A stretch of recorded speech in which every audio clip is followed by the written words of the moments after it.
זה סוויטה, חדר הורים, שבנינו אותו מאפס. עכשיו תראו מה יש בפנים.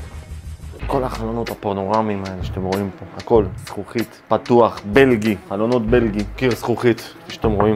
תכננתי והצבתי את הכל, אפילו את הדלת הזאת. דלת בלגי ענקית, מרשימה, מסגרת בטריקה קלה, מקלחון, הזזה. ראיתם פעם דבר כזה? אם תתקרב המצלמה תראה איזה זכוכית לבנה. מי שיודע מה זה הזכוכית הזאת, שירשום לי בתגובות. כמובן גם הדלת חלבית קצת, אינטימית, מתקלחים, סוגרים. יש פה ארון רחצה מברזל בשילוב של עץ שאני עשיתי. מגירות שנפתחות לאחסון. המסגרת ברזל שחור לזכוכית של המקלחון, שתואמת את כל המקום פה, שמדבר באותו שפה. תכננתי ובניתי הכל בהתאמה אישית. זה הייחודיות שלי, שאני נותן את היחס האישי ללקוח, עונה לו על כל הצרכים ועל כל השאלות. והעבודות, כפי שאתם רואים, מדברות בעד עצמן. לשיחת ייעוץ, אתם מוזמנים להשאיר פרטים.